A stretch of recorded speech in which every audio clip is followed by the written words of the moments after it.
Ada satu kearifan namanya hidup itu apa? Hidup itu adalah cari sebanyak mungkin supaya hidup itu tidak tergantung pada banyak hal. Sehingga misalnya cara berpikir orang-orang modern itu sebenarnya banyak orang-orang ilmuwan yang nggak ngagumi Amerika. Bukan karena angkuh ndak. Untuk mempertahankan kebesaran negara sebesar itu, kebutuhan listriknya besar, kebutuhan tentaranya besar, kebutuhan apa? Sementara negara kayak Venezuela atau Swiss kebutuhannya ada banyak. Pertanyaannya, yang tergantung dengan banyak hal sama yang tidak tergantung banyak hal, itu pinter mana? Kalau dibalik pertanyaannya gitu, negara-negara maju itu tidak keren kalau dibalik pertanyaannya.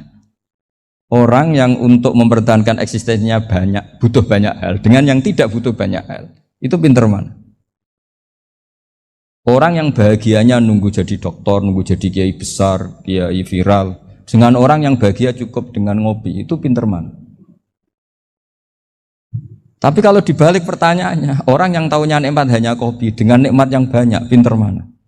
Makanya Mbah Mun tuh kalau guyon itu lucu. Aku iku saake ambek wong desa sing mlebu swarga. Saya dulu eskal mlebu swarga kok disakeni. Akhirnya beliau memberi penjelasan. Wong desa iku roe pakanan enak, iku mau kopi mbek uduk. Lah swarga iku mau nuruti sing dikarepno. Akhirnya wis mau mangan, wis ngopi, nguduk, ngopi wong ora roh pakanan liyane ku ora roh. Nasi mandi ya ora roh, pizza ya ora roh apa-apa.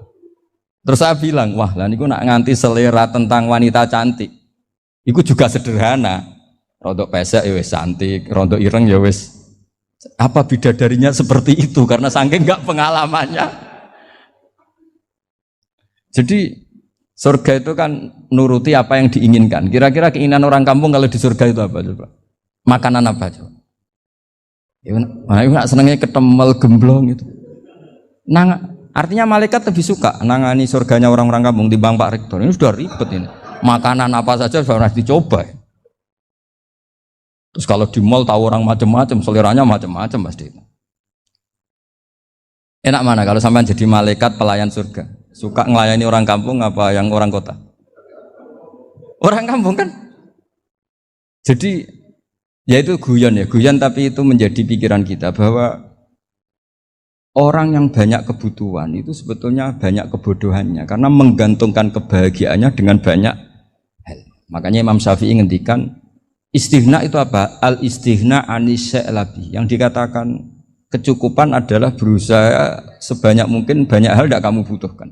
Bukan memenuhi semua kebutuhan kamu karena nafsu kamu ini tidak ada batasnya gitu. Kalau kamu penuhin nggak akan selesai. Itu ada perempuan yang kurang cantik itu minta doa saya, Gus doain suami saya kaya, terus tak guyonin, terus nggak minta. Kalau suami kamu kaya, yang pertama dirubah itu apa? Rumah supaya rumah saya bagus. Kedua apa? Mobil supaya mobil saya bagus. Nanti yang dievaluasi itu kamu. Mobil bagus, Alphard, rumah mewah, istrinya kamu pasti itu dievaluasi. Langsung nggak usah sudah gini aja kan. Jadi pertama yang dievaluasi itu kaya itu coba kalau suami kaya itu yang dievaluasi pertama rumah ya, rumah ganti. Setelah itu apa? Mobil. Kira-kira berikutnya akhirnya sudah nggak jadi. Nabi Ibrahim itu pernah minta umur panjang, keren umur panjang. Sama Allah nggak dijawab. Datang orang tua gitu mertamu ke Nabi Ibrahim, terus disuguhi dikasih kurma. Apa itu? Kok kurma apa? Anggur yang sudah matang sekali, sudah dimakan. Setelah dimakan meler keluar lagi, dimakan lagi meler lagi. Terus Nabi Ibrahim masuk lagi ke kamar. Ya Allah, doanya tak cancel. Nanti kalau saya tua kayak itu. Jadi Allah itu nggak jawab langsung tapi ngirimkan itu. Akhirnya ya Allah nggak jadi. Nanti takut itu. Saya pernah ngalami jadi kiai tadi ada ibu-ibu ya nggak pati cantik lah. Suaminya tuh miskin sekali. Minta doa saya supaya kaya. Bareng tak kasih pertimbangan itu udah nggak usah nggak jadi. Jadi itu kearifan. Tapi kearifan ini harus kita tanamkan. Saya nggak bisa membayangkan Indonesia yang besar ini. Andai kan tidak ada qanaah. Nerimo ing pantum. Coba sekarang ada Covid.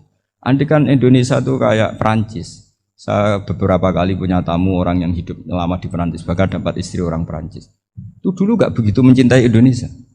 Tapi setelah di Perancis 2 tahun, wah Indonesia hebat. Di Perancis itu kata dia kalau cerita, semua kebutuhan masyarakat itu dibebankan ke negara. Apa saja minta negara, apa saja nyoal negara. Sementara Indonesia, coba kalau Indonesia mengalami seperti ini kok tidak ada konaan, rimo ing pantum, bisa kios Indonesia. Orang miskin nyalahkan negara, kelaparan nyalahkan negara, apa saja. Tapi barokahnya dididik kiai, jogeman nyalahno wong liya. Urip pun romo ing pandum, diame. Sampai gak ngerti kalau Covid. Banyak tuh orang-orang kampung itu, orang lugu-lugu itu. Mbah niki saking Covid, salam ning Covid, muga-muga umure panjang. Dikira Covid itu nama orang yang ahli sosial itu. Mbak niki dana saking Covid. Matur nuwun sampekno salamku muga-muga umur panjang. Bingung kan yang nganterin ini. Ini gimana yang mau menjelaskan? Memang enggak paham. Ribet kan. Tapi saya pastikan bahwa dengan keadaan seperti ini kita bahagia, kita stabil, itu jelas barokahnya kalimat tadi, moto tadi atau pegangan hidup tadi. Makanya disebut al-ibarat qutun li'ailatil mustami'in, bahwa redaksi atau kata-kata atau pegangan atau filosofi hidup, apalah namanya itu adalah penyemangat. Penyemangat. Karena kata-kata ini memang luar biasa. Ketika sahabat perang demi kebenaran, zaman itu ya pasti benar karena yang dibela Nabi. Dulu itu kan enak zaman Nabi, yang dibela mesti benarnya, musuhnya mesti salahnya. Jika dulu itu memang harus tegas. Kalau sekarang mau tegas gimana? Yang kamu bela tidak mesti benar, musuhnya tidak mesti salah. Ribet kan kalau misalnya saya tukaran sama Pak Rektor, kamu mau bela mana kan bingung. Saya tidak mesti benar, saya tidak Nabi. Pak Rektor apalagi nggak mesti benar lagi kan? Ribet kan? Jadi kalau kita mau perang sekarang itu mau pede gimana? Enggak. Makanya banyak ulama sekarang tuh mau tegas tuh gak berani karena ya banyak hal yang abu-abu lah wilayahnya, misalnya pilihan presiden atau pilihan bupati, pilihan menteri. Kamu mati-matian bela itu, yang kamu bela tidak mesti benar, musuh kamu tidak mesti salah. Misalnya pilihan bupati, wah ini kabupaten ini baik kalau bupatinya ini, yang satu bilang ini, terus tim suksesnya kamu tanya, kamu yakin? Ya tidak juga. Lah kenapa semangat? Kan saya botohnya paling alasannya ya itu aja, bukan yang lain. Beda dengan zaman Nabi, Nabinya mesti benar, Abu Jahalnya mesti salah. Kan enak aturan mainnya jelas. Singkat cerita dalam perang itu banyak sahabat yang alami luka, ngalami apa. Gitu. Kemudian curhat ke Nabi, ya Nabi gara-gara derekkan jenengan, ngikuti jenengan, saya harus ngalami seperti ini, seperti ini. Ngiranya orang itu diapresiasi sama Allah keluarnya. Ternyata sama Allah gak diapresiasi. Malah diturunkan ayat intakunu ta'lamuna fa innahum ya'lamuna kama ta'lamun wa tarjuna minallah ma'ala yarjun. Kalau kamu sakit karena perang, orang-orang kafir itu ya sakit. Itu saja berani padahal demi kekafiran. Wa tarjuna minallah ma'ala yarjun. Padahal kamu punya nilai lebih yaitu berharap kepada Allah yang mereka tidak punya. Saya jadi kiai itu ya kadang mangkel. Karena yang benci ya benci, yang seneng itu ngel-ngel loh kayak Pak Bejo. Jadi semuanya ribet. Nah iya, yang benci ya ganggu, yang seneng ya ganggu, tambah nemen. Seribet. Tapi kalau sudah ingat bandar narkoba, mereka berhadapan dengan polisi, kadang ditembak karena kesalahannya terlalu fatal. Antar persaingan mereka juga bisa tembak-tembakan karena merebut pasar narkoba. Itu saja mereka berani. Kok kita yang jadi kiai kadang dicium tangannya, dihormati gak berani, hanya takut apa ya, musibah-musibah kecil lah, atau problem-problem kecil. Lah iya, kalau kita bandingannya gitu. Kalau kamu mau tahajud kedinginan, itu masih nanti dihisab Allah itu gitu. Maling ayam itu keluar malam-malam, hanya dapat ayam. Itu gak takut dingin. Ya gak takut digebuki masa. Kamu mau tahajud saja takut dingin. Makanya nanti hisabnya orang soleh itu nanti dijajarkan orang dolim. Terus diperbandingkan. Wah itu habis kamu kalau itu. Jadi misalnya Unisula mau rapat, tapi ini malam, kalau malam dingin nanti sama masuk angin. Wah, anak-anak pang di perapatan aja berani kamu. Kalau sudah perbandingannya gitu tuh ribet kita nanti. Makanya itu kalimat itu moto atau filosofi hidup. Sehingga diulang lagi nasihat itu. Iyam saskum korhun faqadu masal qoma korhum mislu. Kalau kamu kena luka, orang-orang yang nggak benar juga akan kena luka. Itu aja berani demi ketidakbenaran. Masa kamu demi kebenaran enggak berani? Akhirnya orang itu, ya itu kalimat, itu heroik. Makanya kita ini penting ya, makanya tadi himne Unisula dimulai kalimat thayyibah. Karena kalimat ini yang menjaga kita kalimat ini. Misalnya tentang Tuhan. Kenapa orang Islam imannya kokoh seperti ini, termasuk yang sudah hidup di Amerika, di Australia, di mana-mana. Itu ya barokahnya ajaran atau barokahnya kalimah. Saya sebut kalimah saya pakai bahasa santri. Karena la ilaha illallah itu dalam tradisi santri disebut kalimatu haqqin alaiha nahya wa alaiha namut wa alaiha nub'ats. Ada yang riwayat wa biha nub'ats insyaallah taala minal aminin. Kenapa mereka di mana-mana meskipun sekolah di Amerika, di Australia, bahkan di Uni Soviet tetap mukmin? Itu barokahnya ajaran yang benar. Allah itu siapa? Tuhan. Tuhan itu sifat dasarnya apa? Awal. Dia harus wujud awal sebelum makhluk yang lain. Sehingga ketika ada negara yang maju, yang tertib, manajemennya tertib, masyarakatnya makmur, tapi punya Tuhan yang tidak seperti itu, tidak awal, itu sudah gak nyaman. Karena ndaklah keren Tuhan saya, karena Tuhan saya itu al-awwal, dat yang pertama. Tuhan saya keren lah, dat yang gak mati. Tuhan yang gak mati, yang gak pernah mengalami kematian. Sehingga tontonan atau yang dilihat kenikmatan-kenikmatan yang lain ini tidak mengubah dia pendirian tentang Tuhan. Karena mantapnya satu kalimat tadi, bahwa Tuhan itu ya harus satu, harus awal, harus tidak mati, tidak rusak, tidak mengalami apa-apa yang membahayakan. Sehingga ketika ditawarin Tuhan yang lain, meskipun menjanjikan secara finansial atau kemakmuran, mereka gak tertarik. Itu coba, itu barokahnya makmur apa barokahnya ajaran? Barokahnya ajaran. Sering negara Islam itu kalah makmur dengan mereka, tapi barokahnya ajaran ini tetap apa? Tetap Islam. Makanya Nabi Ibrahim, Nabi yang sukses bikin wa ja'alaha kalimatam baqiyatan fi. Di antara tugas suci Nabi Ibrahim dan semua Nabi adalah wa ja'alaha kalimatam baqiyatan fi aqibi. Nabi Ibrahim itu Nabi yang diberi gelar Allah. Dia adalah Nabi yang menjadikan kalimat tauhid itu kalimat yang abadi. Fi akibih, di anak turunnya, di semua generasinya, baik anak turun karena gen maupun karena pembinaan, karena pendidikan. Ini penting sekali saya utarakan karena apa? Satu kehidupan itu sebenarnya digerakkan oleh kata-kata, oleh moto kalau orang bahasa modern. Sehingga banyak ulama mengatakan al-ibarat kutun li'ailatil mustami'in, bahwa redaksi atau moto atau pegangan hidup itu penggerak kehidupan. Sehingga sebetulnya manusia itu digerakkan oleh kalimah-kalimah itu, oleh moto-moto itu, oleh prinsip-prinsip hidup itu. Misalnya orang Palestina itu tiap hari ke pasar gitu. Mereka ke laut gitu. Ditanya, kenapa tidak takut tembak Israel? Jawabannya lucu. Kena tembak ya mati, nggak makan ya mati. Nggak kerja ya mati. Ya sudah, sama-sama mati ya mendingan aktivitas normal. Tapi saya tidak menyarankan itu untuk melawan COVID. Ini cerita saja nanti. Kamu jangan provokator itu, karena ini wilayah sensitif. Jadi banyak orang yang poligami. Kalau ditanya alasannya gitu, istri satu ya cerewet, dua ya cerewet, mendingan 4 katanya. Ya banyak ya gitu.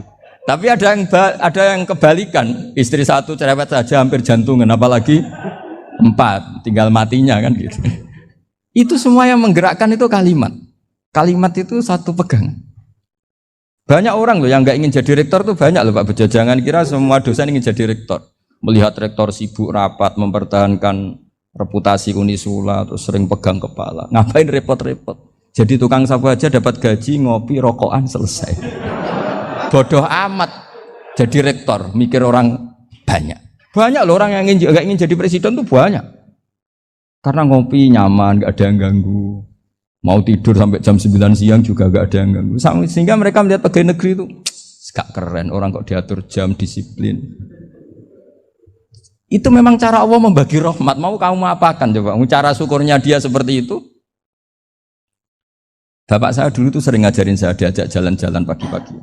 Melihat orang ngopi, makan uduk itu bapak seneng. Kok enak jadi wong awam. Ngene esuk-esuk nyemak bocah kesel kabeh kono enak ngopi rokokan. Bapak kadang iri sama orang awam itu iri. Sudah gitu berharap masuk surga kan enak sudah gitu. Tahu-tahu mati, tidak tahu ke surga apa ke neraka ya tidak tahu. Jadi nah, orang dulu itu orang yang bisa mensederhanakan dunia. Sehingga ya sudah cara bahagia. Makanya saya alhamdulillah saya ini kerjasama sama UII sama beberapa kampus. Memang amdan itu sengaja. Kampus itu ya punya sistem yang nggak bisa mewakili sistem kiai. Kiai juga punya sistem yang nggak terwakili oleh kampus juga sebaliknya saling melengkapi. Saya sering ketemu rektor UII, rektor kampus-kampus Islam. Mereka cerita, Gus pendidikan pondok harusnya dimodernkan gini-gini. Saya bilang, kalau pondok modern kayak kampus itu nanti saya ketemu Allah tidak bisa jawab. Kenapa Gus? Saya beri contoh gini. Kalau misalnya perempuan perawan lah atau apa saja, namanya perempuan, mau tanya tentang menstruasi atau haid. Kalau semuanya sistem kampus, dia harus kuliah dulu. Registrasi dulu, kuliah dulu, bayar dulu. Dan dapat jawabannya nunggu mata kuliah pas itu. Bandingkan kalau sistem pondok, saya tuh sering ke pasar sama anak saya dicegat sama ibu-ibu. Gus, anak saya ngalami gini-gini, keluar darah terus menerus, nggak 6 hari tapi 1 bulan penuh. Itu hukumnya apa Gus ya? Nanti saya mau sowan ke jenengan. Nggak usah sowan di sini aja. Ya sudah. Sebelum mengeluarkan darah yang rutin seperti itu biasanya haidnya berapa hari? 6 hari ya sudah ikut yang 6 hari, yang lainnya istighatsah. Ngoten tok Gus, ya udah ya. Begitu terus di masalah udhiyah. Ya coba kalau semuanya pakai sistem kampus, daftar dulu, bayar dulu. Jadi ini nggak ada jawabannya, nunggu mata kuliah itu. Baru dapat jawaban, itu biasa nggak sholat bertahun-tahun karena belum ada jawaban tentang itu. Nah itu kalau misalnya orang mati, tahunya cara apa memulasara jenazah itu nunggu kuliah dulu, pas mata pelajaran itu dulu, baru menangani orang mati. Berarti orang mati itu tergeledak semua. Tapi kalau kiai kan enggak. Kesini orang mati terbakar, kalau dimandiin malah badannya copot-copot, itu gimana hukumnya? Ini ada orang mati Gus Kendat, ini disolati apa enggak? Ada orang mati apa itu oplosan ya, itu disolati enggak? So sering ditanya gitu. Gak usah registrasi Pak Rektor, gak usah registrasi, gak usah daftar, gak usah seminar. Makanya kalau orang kampus wani kiai itu ya kualat tenang gitu, karena ini yang on time. Tapi pondok seperti saya ya ikrar seikrar-ikrarnya. Pentingnya kampus karena melatih efisiensi waktu, disiplin, tata kelola manajemen sehingga kita ya hormat. Tapi tadi kita harus saling melengkapi sehingga saya tunjukkan ke publik bahwa saya hormat sekali sama polisi, sama tentara. Coba kita bisa apa ngadepi bandar narkoba kalau enggak polisi? Bisa apa coba menjaga NKRI kalau enggak tentara? Begitu juga ya sudahlah kita memang fa inna yadallahi ma'al jamaah, kita berkah itu kalau bersama-sama, enggak bisa kita sendiri. Nah lalu orang kayak saya itu ya beberapa kali sebetulnya saya itu ditawanin jadi doktor honoris causa apa. Kekhawatiran saya satu Pak Bejo, takut pas enggak punya uang. Itu dokter enggak di duit kan enggak pantas gitu. Jadi repot gitu, daripada beban lah sudah lah enggak usah dokter. Jadi kalau enggak punya uang ya pantas, terus kalau ngebis ya pantas. Suatu saat kalau mati nggak ada yang hadir ya pantas, nggak dokter. Kalau sudah dokter kok masuk neraka, kayaknya apalagi rektor kampus Islam kok masuk neraka itu kan kok kayak nggak pas itu. Misalnya rektor Unisiola ditanya mungkar nakir, nggak bisa kan kayak gimana gitu. Makanya harus sering ngaji saya supaya nggak malu di depan mungkar nakir. Masa rektor ditanya mungkar nakir nggak bisa. Harus berani bentak, ini saya rektor loh Pak Mungkar Nakir. Masa. Kalau wali-wali dulu berani.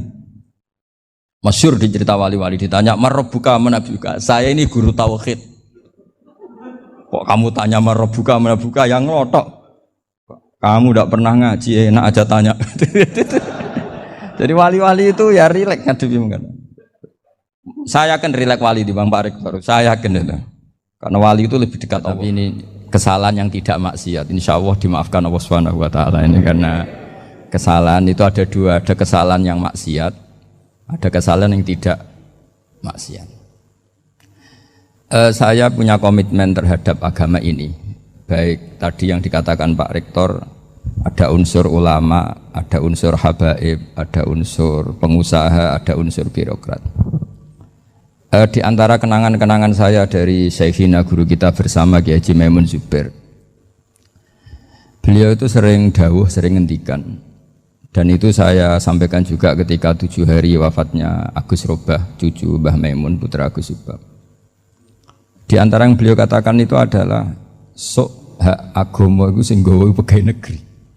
Itu berkali-kali beliau ngendikan gitu. Ya saya agak bantah. Lah kalau santri, Bah, ya santri karuan mesti gawe agama, tapi sok ben sing gawe pegawai negeri. Setelah saya jadi kiai dan penelitian, saya itu berkali-kali didatangi dokter, tentara, juga polisi. Mereka sering bilang gini, Gus saya ini dokter negeri. Saya ke NTT, ke Papua, karena saya muslim, berkebutuhan Islam, maka dibikinkan musola, dibikinkan masjid. Kalau kiai tidak bisa, bikin sendiri urunan mau narik siapa. Gitu. Mau narik tarikan di jalan yang mau nyumbang siapa. Tapi kalau kebutuhan negara, karena tugas negara, ya difasilitasi negara dan tidak dianggap misionaris karena negara. Begitu juga di beberapa negara yang non-muslim kayak di Argentina, di Venezuela, itu ada masjid, ada kajian Islam ya karena duta besar. Dan itu aparat negara. Disinilah kearifan para ulama berkoalisi dengan umarok dengan makna yang positif bahwa agama ini harus ditopang umarok, sistem negara. Tentu di situ ada tentara, ada polisi, ada macam-macam. Kita sebagai kiai juga enggak berdaya di depan para bandar narkoba apa-apa kalau enggak ada BNN. Kita mau apa dengan korupsi kalau enggak ada KPK. Sehingga kearifan para guru-guru kita, mulai Mbah Maimun, bapak saya sendiri, NU, Muhammadiyah, semua ormas-ormas Islam itu pasti maulah kerjasama. Karena kita siapa kalau enggak kerjasama. Dan di antara pesan Rasulullah SAW adalah yaduwahi ma'al jamaah. Jadi apa ya, kebersamaan itu sudah berkah. Fa inna yadallahi ma'al jamaah. Jadi berkah. Lalu kenapa saya kalau ngaji bawa kitab? Ini agak sebetulnya itu lazim. Lazim itu suatu yang harus. Tapi karena kelamaan mubaligh itu tidak pakai kitab. Seakan-akan bawa kitab itu yang aneh. Sebenarnya aneh mereka. Karena begini logika simpelnya ya. Umat Nabi ini berhak dapat apa coba? Berhak dapat warisan yang paling luhur, paling hebat, paling jernih. Apa itu Quran dan hadis? Pertanyaannya, siapa yang paling punya hak otoritatif untuk menerangkan Quran hadis? Ulama. Ulama yang mana? Ya yang kapabel, yang sudah diakui dunia kayak Imam Ghazali, Imam Bukhari, Imam Syafi'i. Artinya kalau kita tidak pakai materi itu ulama mendapat pikiran kita, bukan mendapat pikiran mereka.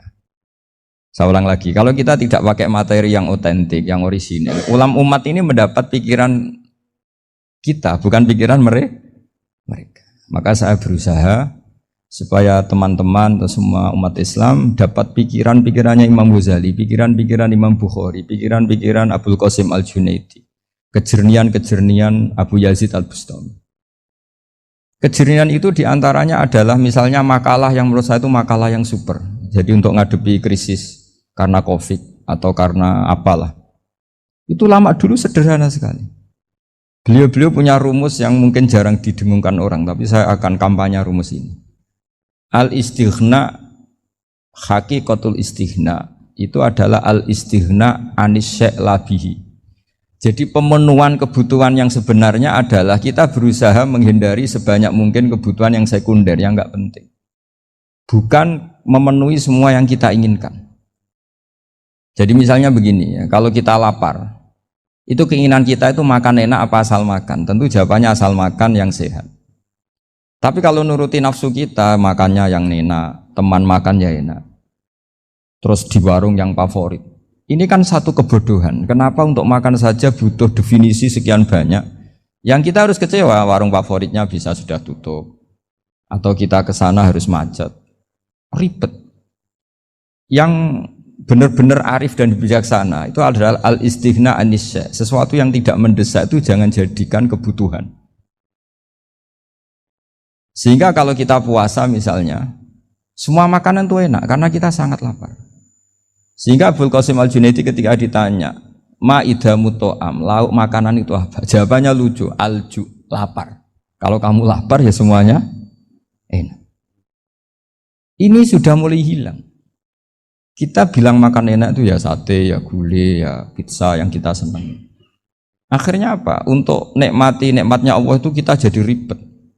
Apalagi yang orang-orang fasik harus ditemani perempuan yang tidak halal misalnya, atau harus ada ajudan, ribet. Nah pertanyaannya, orang yang ribet sama yang nggak ribet itu pinter mana? Pinter yang nggak ribet. Nah ini kearifan-kearifan yang mulai hilang. Lalu siapa yang bisa mewarisi itu? Ya ulama. Jadi ulama itu cara berpikir sebenarnya simple. Makanya mereka sering kalau tahajud itu, di antara makalah Sayyidina Ali paling terkenal dan yang menjadikan beliau punya derajat yang luar biasa itu adalah kafani izzan antakuna li robban wa kafani fakhron an akuna laka abdan. Ya Allah, saya ini sudah begitu mulia, begitu terhormat dan sangat-sangat terhormat karena yang menjadi Tuhan itu Engkau. Jadi rumus pertama itu karena menjadi Tuhan itu Engkau. Hanya Tuhan yang abadi, Tuhan yang pertama, hanya Tuhan yang al-awwal. Coba ya Allah, kalau saya ini punya Tuhan Fir'aun, punya Tuhan mati jadi tontonan lagi, itu kerennya di mana coba? Andaikan kita punya Tuhan Fir'aun. Atau punya Tuhan yang asal-usulnya manusia, apapun hebatnya manusia itu, kita punya Tuhan manusia itu. Tuhan yang lapar, yang kalau nggak makan mungkin pingsan, mungkin bisa kena COVID, nanti Tuhannya diisolasi, kayak apa? Makanya ketika Tuhan Allah menyindir ketuhanan selain Allah itu, Allah hanya menyindir dengan kalimat sederhana, karena yakulanit to'am, yang kamu tuhankan itu masih makan. Hanya kalau nggak makan ya lemes. Jadi lama-lama ada orang gini, alhamdulillah tadi Tuhan mampir ke saya, kelihatannya lapar, setelah tak kasih makan sehat lagi. Susah nggak punya Tuhan yang seperti itu. Beda dengan Tuhan kita, Tuhan yang nggak butuh makan, nggak butuh minum, al-qayyum, zat yang berdiri sendiri tanpa butuh yang lain, al-awwal. Sebelum ada langit bumi sudah ada Tuhan kita yaitu Allah. Bandingkan dengan Tuhan-Tuhan yang dipertuhan yang lain, yang adanya setelah bumi, misalnya Fir'aun dan sebagainya. Sehingga Sayyidina Ali pertama jadi kebanggaan apa? Kafani izzan antakuna li robban. Saya ini keren betul, karena punya Tuhan yaitu Engkau. Tuhan yang lahul asma'ul husna, Tuhan yang semuanya punya kebaikan, punya keabadian, punya keagungan. Terus wa kafani fakhron an akuna laka abdan, dan saya bangga sekali karena saya menjadi hambamu. Kalau saya jadi hambanya Pak Rektor ribet kan, sudah tak hormati ternyata nanti tidak rektor, ya kan ribet kan. Terus pokoknya ribet, jadi budaknya manusia itu ribet. Makanya ada seorang wali datang ke temannya yang jadi presiden atau jadi raja. Datang ke situ karena tidak punya uang, mau minta uang karena temannya raja. Setelah sampai sana ternyata temannya ini karena orang soleh pas berdoa, ya Allah saya minta ini, minta ini, minta ini. Terus si wali tadi pulang. Kenapa kamu pulang? Ternyata dia sama, masih minta-minta kayak saya. Jadi sederhana dia. Sama-sama minta kamu, minta zat yang kamu mintain katanya. Jadi dulu itu orang itu sebegitu dekat dengan Allah. Sehingga si raja ini terus ketemu wali tadi tanya, kenapa kamu menyepelekan saya? Padahal sekarang saya raja. Terus ditanya sama wali tadi, karena temannya, kalau kamu di padang pasir tidak bisa minum, dan harus minum 1 gelas, dengan ongkos kamu harus mengasihkan semua kerajaan kamu demi minuman itu. Pilih mana, minuman apa tetap jadi raja? Ya saya milih bisa minum. Saya tidak raja tetap hidup, tapi kalau nggak minum mati. Bagaimana Anda bangga dengan satu kerajaan sing la yusawi kak samain, yang tidak sama dengan segelas air. Jadi artinya terus mereka melihat jadi raja itu ya biasa, jadi presiden biasa, jadi rektor biasa. Karena mereka biasa berlogika, hakikatul izzah itu ya taqarrub ila Allah, yang benar-benar terhormat itu ya dekat dengan Allah. Begitu seterusnya mereka bikin paradok-paradok yang aneh, tapi itu menjadi pelajaran. Bapak saya Ki Nur Salim itu senang baca anekdot Nasiruddin Koja. itu kalau bikin orang-orang aneh, itu dia datang ke satu pesta, pakai baju lusuh, pakai sarung lusuh atau celana lusuh, sama sohibul bed yang punya acara dibiarin. Setelah dibiarin dia pulang pakai jas, pakai dasi, pokoknya keren. Dihormatin, pakai alpat, pokoknya dihormatin. Silakan. Pas dia disuruh minum, minumannya itu disokkan saja ke sakunya. Jas, kamu harus minum yang banyak, karena kamu yang dihormati, bukan saya. Terus makanan ya semuanya diletakkan di saku, ada yang apa? Ayo kamu makan yang banyak. Alpatnya juga gitu, dikasih sate apa? Ayo kamu makan yang banyak. Mereka tidak melihat saya, melihat kamu. Akhirnya orang satu pesta itu istighfar semua, berarti kita ini salah. Terus dia pidato, kenapa kamu uang gitu? Tadi saya datang, orangnya sama. Gara-gara beda pakaian, penghormatannya beda. Berarti yang berhak dapat makanan ini jasa ya, bukan saya. Betapa naifnya kita sebagai orang. Ternyata kita masih hormat sesuatu yang seperti itu, yang atribut lah. Jadi orang-orang sufi itu orang yang bisa menertawakan dunia. Akhirnya ya pertama dia dianggap orang gila, masa jas dikasih makan, dikasih minum. Tapi secara fikih dia benar, haram dia makan. Karena pas dia datang dibiarin, setelah pakai jas dikasih makan. Berarti hakikat yang dapat rezeki siapa? Jasnya apa orangnya? Jasnya apa orangnya? Jasnya. Jadi itu orang-orang sufi, kearifan orang-orang dulu itu bisa ngelola hal-hal yang keseharian menjadi luar biasa. Ada seorang wali melihat istrinya makan satu piring, anaknya makan satu piring. Ditanya, kalian kenyang? Wah, kenyang sekali. Melihat anaknya minum kopi satu cingkir, senang. Kalian senang sekali. Wah, kalau senang dengan hal-hal yang murah bisa, ngapain harus senang dengan hal-hal yang mewah? Bodoh sekali saya. Sehingga terus mereka bisa qanaah. Qanaah itu ya hidup itu simpel, sederhana. Sehingga kita ini bekti sama orang tua misalnya. Itu ya karena ajaran. Suwargamu itu karek wong tuamu. Nak wong tuamu ridho, Allah ridho. Nak ora ridho, Allah ora ridho. Ridho wa fi ridhol walidain wa sakhatu wa sukhtu wa fi sakhatil. Sehingga ketika ada orang tua yang agak brengsek gitu, anak-anak tetap hormat. Punya orang tua yang miskin, yang sudah miskin, tukang tombok nomor, banyak kan di kampung gitu. Ya tetap hormat. Coba kalau dari awal kita ngajari orang tua kamu hormati ya, kalau baik, kalau tidak usah. Bisa geger Indonesia. Tapi barokahnya ajaran-ajaran itu Indonesia tertib karena ada ajaran. Nah ini di sini pesantren dan Unisula semua harus berkontribusi membuat ajaran yang benar itu adalah ciri utama Islam. Sehingga Islam ini dimulai dengan ajaran kalimatu haqqin alaiha nahya wa alaiha namut. Sehingga kita tenang seperti ini. Saya ini termasuk kiai yang tenang. Meskipun kata orang banyak saya ini kiai besar, tapi termasuk kiai yang paling tenang. Termasuk yang paling tenang. Karena saya ini pakai mazhab orang-orang hebat. Saya berkali-kali cerita, orang kayak Imam Syafi'i itu orang yang luar biasa. Saya berkali-kali cerita. Orang yang tadi nyium tangan kamu ya Imam Syafi'i, di belakang tuh ngerasani kamu, menghujat kamu. Jawabannya enak saja. Berarti saya alhamdulillah orang yang wibawa. Buktinya di depan saya nggak berani. Jadi enteng saja. Diceritain sebagian kampung, sebagian separuh dari warga kamu itu nggak suka kamu. Ya bagus lah nggak suka saya, nggak akan utang duit saya. Di mana-mana orang utang itu karena teman dekat. Kalau nggak seneng pasti minimal nggak utang, nggak pinjam mobil, nggak pinjam. Berkah mana yang seneng sama yang gede?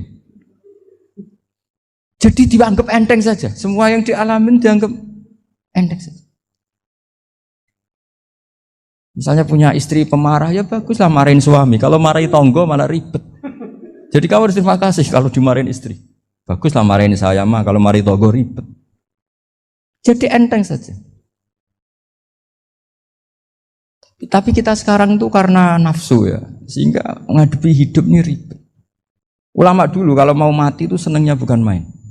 Sudah lama saya ini ingin gak maksiat. Kayaknya gak maksiat paling efektif itu mati. Ya tidak apa-apa Gusti, kalau sebaiknya mati ya mati aja. Enteng saja. Jadi melihat kematian itu akhir dari segala keburukan atau potensi keburukan. Apapun baik kita sekarang, suatu saat mungkin kita gak baik. Yang bisa menghentikan ketidakbaikan atau potensi ketidakbaikan itu apa coba? Mati kan? Berarti mati itu mengerikan apa menyenangkan? Mesti kamu tidak berani menjawab. Meskipun secara ilmu kamu berani, tapi secara rasa agak berani kan? Saya ulang lagi ya, yang bisa menghentikan keburukan atau potensi keburukan itu apa coba? Apa? Kematian. Berarti kematian itu menyenangkan atau menyusahkan? Apapun kamu tidak berani jawab karena kamu agak-agak duniawi itu kelihatannya. Tapi secara ilmu, kamu tahu kan kalau mati itu tidak buruk-buruk banget. Karena apa? Itu akhir dari segala keburukan. Sehingga Nabi ngajarkan kalimat itu begitu luar biasa. Allahumma ahyini maka natil hayatu khairan li wa tawaffani maka natil wafatu khairan li. Nabi melihat dunia itu begitu indah. Ya Allah, kalau saya ini hidup, anggap saja hidup ini ziyadatan li fi kulli khairin, menjadi modal saya menambah segala kebaikan. Jika suatu saat saya mati, anggap mawon rohatan li min kulli syarrin, itu akhir dari segala keburukan saya. Sehingga mati hidup ya baik karena di situ kita bisa berkontribusi beramal soleh. Mati juga baik karena mengakhiri segala keburukan. Nabi nate ngendikan lagi, ajaban li amril mukmini inna amrohu kullahu khair. Orang mukmin itu mengagumkan, semuanya baik. In asobat hunakma syakaro fakana khairan lah. Kalau baru dapat nikmat dia syukur, maka itu baik. Wa in asobatu dorro sobaro, kalau dapat masalah mereka sabar, itu juga baik. Sehingga orang mukmin dua sisinya pasti baik. Itu juga kalimat, maksudnya moto atau pegangan hidup. Nah berikut ini saya beri contoh, ini kenangan saya, ini contoh terakhir. Masalah jadi orang terkenal maupun tidak. Di sini dicontohkan Imam Ghazali di halaman 367 di kitab saya 367. Juznya 3 di kitab Ihya Ulumuddin. Di sini beliau cerita betapa untuk menjaga ikhlas sebaiknya orang itu tidak terkenal, tidak syuhrah, tidak terkenal. Oke, itu kita sepakat ya, karena kalau terkenal mungkin orang dipaksa publik dengan tanda kutip untuk selalu berbuat baik, tapi karena jaim lah, jaga image atau apa. Tapi ketika dibalik pertanyaannya, kamu rela yang terkenal itu orang nggak benar, sementara yang orang benar itu nggak terkenal. Lalu masyarakat taunya yang tidak benar. Kalau pertanyaannya dibalik gitu, orang baik wajib terkenal enggak? Kalau pertanyaannya dibalik seperti itu, dokter yang benar tidak terkenal, yang malpraktek terkenal. Kamu ingin kondisi seperti itu? Nggak ingin kan? Kampus yang bagus nggak terkenal, kampus yang bagus nggak terkenal, yang nggak bagus. Nah, artinya apa? Gara-gara olah kata, olah pikiran, ini logika jadi rubah. Lagi-lagi apa? Jawaban itu ada di kata-kata sebetulnya. Makanya bab-bab seperti ini tidak usahlah kita berdebat, berpolemik. Sebaiknya orang itu humul, menutup diri, apa sebaiknya orang terkenal, itu nggak perlu seperti itu. Sudah terserah Tuhan saja. Makanya saya mulai dulu ngaji sampai sekarang itu ya tidak punya punya ikon tertentu atau punya website tertentu, enggak. Sudah terserah pangeran. Saya juga enggak sok suci materialistik atau enggak, ya enggak mikir saya. Bukan apa-apa ya, karena saya ini kiai, jadi biasa urusannya sama Allah, enggak sama makhluk. Jadi pusing kalau sama sarah-sarahnya makhluk itu pusing. Meskipun rektor kalau nasihati saya pasti tidak saya terima, itu tetap makhluk, itu sudah ada ngefek kalau saya itu sudah ada itu. Bukan karena saya sombong, ya memang makhluk betul gitu, bukan. Cuma nasibnya bejo aja, tapi makhluk tetap makhluk. Saya beri contoh ya. Ini makalah yang ditulis Imam Ghazali. Ya, i'lam aslahaka Allah anna aslal jah wa intisarus sayyid atau sayyidi wal istihar. Wa huwa mazmum itu. Balil mahmudu al-khumulu illa man syaharahu wa ta'ala linasri dini min ghairi takallufi talabi syuhrati minhu. Jadi kalau kamu ingin ibadah kamu selamat, ya kamu jangan terkenal. Tapi resikonya adalah kalau kebaikan itu tidak terkenal, maka agak dikenali. Kalau agak dikenali berarti masyarakat hanya punya percontohan yang tidak baik, karena yang baik tidak terkenal. Jadi itulah ulama-ulama dulu. Jadi apa-apa itu dibanding-bandingkan. Kemudian nanti kelihatan, jawabannya itu kelihatan. Jadi ulama dulu itu biasa ngarang misalnya afatun nikah, sisi negatifnya nikah, harus ngurmat istri, harus macam-macam, kalau terlantar itu ya dosa. Seperti tadi Pak Marsudi cerita Kalau orang ngapalkan Quran itu takut lupa. Kalau lupa itu jadi dosa. Pertanyaannya, kalau semua orang takut lupa, takut dosa, semua orang nggak hafal Quran karena potongan-potongan lupa. Cara berpikir tidak seperti itu. Kalau berpikir ya namanya hafalan ya inginnya hafal, kan nggak ingin lupa. Lah nanti kalau takdirnya lupa karena hal-hal yang dimaklumi oleh syariat itu nggak yang termasuk dosa. Yang dosa itu lupa takliwiri udrin syar'iyin, lupa yang tidak ada sebab yang apa? Syar'i. Tapi lupa bawaan EQ-nya tidak bagus. Lupa bawaan sering dibentak. Oh itu enggak masalah karena bawaannya orang tertekan itu ya lupa. Coba kamu hafal Quran, terus punya kredit jatuh tempo. Pas hari itu aku yakin enggak cerdas sudah. Itu bawaannya orang tertekan itu pasti lupa. Jadi ya saya teruskan ya. Jadi terus ada makalah yang sangat bagus sekali tentang itu. Saya baca ya. Wa yadullu ala dzalika anna Allah azza wa jalla amaral anbiya'a bi idharil amali lil iktida wa khassahum bi mansibin nubuwah. Wa la yajuzu ayyudhanna bihim annahum khurrimu afdhalal amalen. Jadi orang yang terlalu mendewa-dewakan khumul itu menutup diri. Oke itu baik karena dengan khumul, dengan menutup diri Anda tidak riya, Anda tidak pamer. Tapi kata Imam Ghazali, kamu juga harus ingat di antara syaratnya Nabi itu harus mengumumkan kalau beliau itu seorang Nabi. Harus memaklumatkan kalau beliau seorang Nabi supaya bisa diikuti. Caranya sholat harus diumumkan sehingga Nabi itu mengatakan harus jamaah. Karena dengan cara jamaah itu bisa shollu kama ra'aitumuni sholli. Coba kalau Nabi sholatnya nggak diperlihatkan, kamu harus sholat yang benar. Caranya gimana ya Rasulullah? Itu rahasia. Bingung nggak kira-kira? Bingung nggak? Ya misalnya amal rahasia selalu lebih baik. Terus ada pertanyaan, Nabi ngendikan kamu sholat yang benar. Caranya gimana Nabi? Ya itu rahasia. Terus gimana coba? Tapi Nabi ngendikan apa? Shollu kama ra'aitumuni usolli. Ya sudah kamu sholat, niru saya sholat. Berarti Nabi sholatnya diperlihatkan apa disembunyikan? Diperlihatkan. Jadi begitu juga saya berkali-kali bilang, orang tahu kalau itu bidan ya berdasar tulisan itu bidan. Tahu kalau itu dokter gigi ya itu dokter gigi. Jangan sampai gara-gara tidak ada tulisan mau beli alat bangunan di dokter gigi. Mau periksa gigi di toko bangunan. Gara-gara apa? Nggak ada maklumat. Nah, di sini ulama-ulama selalu memaklumatkan dirinya. Termasuk Imam Ghazali ketika ngarang kitab dinamai Ihya Ulumuddin, bahwa kitab ini bisa menghidupkan ilmu-ilmu agama yang mulai hilang. Begitu seterusnya. Jadi ini ngaji ya. Jadi orang itu harus ngerti ya. Jadi jangan nuruti emosi sendiri atau logika sendiri. Bahwa saya suka humul, ya monggo. Agama Islam menyediakan sarana itu. Uzlah itu ya punya sisi kebaikannya sendiri. Tapi syuhrah terkenal asal tidak nuruti nafsu juga punya sisi kebaikannya sendiri. Setidaknya umat ini punya satu master kebaikan yang mudah diakses. Tapi tadi saya ulang lagi, jangan karena hadun nafsi, jangan karena kepentingan pribadi. Makanya di sini disebutkan wa yadullu ala dzalika ay ala syuhrah anna wa ta'ala amaral anbiya bi idharil amal lil iktida.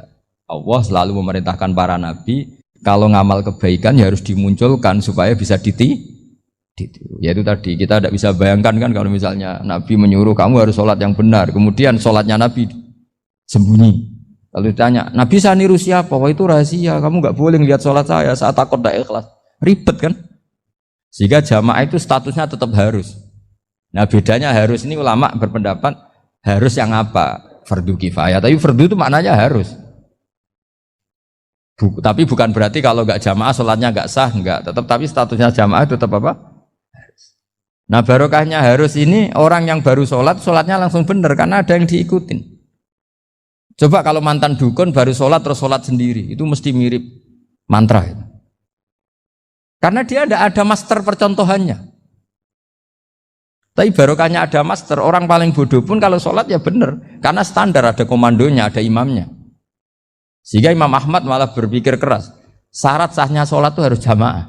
Cara pikirannya Imam Ahmad keras sekali beliau. Jika kalau orang sholat sendiri kok ada orang lain yang maunya berjamaah harus bayar, orang itu harus bayar demi sahnya sholat. Itu madzhabnya Imam Ahmad. Tapi kalau madzhab Syafi'i hanya mengatakan itu fardu kifayah, yang kalau satu komunitas nggak mau melakukan semuanya apa? Ya jadi ini sebelum sesi ringan tanya jawab, hanya 2 saja tanyanya, nggak boleh banyak-banyak, nanti nggak pulang-pulang saya. Jadi tak baca lagi biar dapat berkahnya Imam Ghazali. Wa qala qaumun asirru afdalu minal alaniyati. Terus kata sebagian ulama al alaniyah itu afdal minas sirri. Terus diperbandingkan baik yang mana amal dipertontonkan sama anda. Terus kata Imam Ghazali, kalau orang itu bisa jaga tidak riya, maka sebaiknya dipertontonkan karena kebaikan harus yang muncul, bukan yang tidak baik yang muncul. Makanya ketika Unisula memaklumatkan diri sebagai ingin jadi generasi khaira ummah, itu kalau diterjemah itu kan wow, khaira ummah, umat terbaik. Itu kan kayak agak angkuh. Tapi nggak apa-apa, itu nggak apa-apa. Masa kita kampanye Unisula siap degradasi moral, kan ya lucu kan. Masa jualan gitu kan ya lucu. Ya sudah, kita memang ingin mengkhidmati ummah, berbakti dengan umat, membantu supaya jadi generasi khairan apa? Tidak apa-apa, dimaklumatkan supaya dengan itu umat punya sarana. Oh kalau ingin jadi khairan ummah, kuliah di sini. Jangan lalu enggak gitu. Ya sama kita dokter, maklumatkan saja dokter gigi, dokter kandungan, dokter bedah. Sehingga orang kalau mau bedah ya jangan ke dokter kandungan. Jadi barokahnya maklumat ya. Jadi saya mohon sekali ini, saya sendiri sebetulnya orang yang enggak siap terkenal sebetulnya, tapi ya sudah terserah Allah saja. Kalau itu cara Allah menyebar kebaikan, ya monggo. Pokoknya kita tawakal saja sama Allah Subhanahu wa Ta'ala. Ya saya kira demikian. Assalamualaikum warahmatullahi wabarakatuh.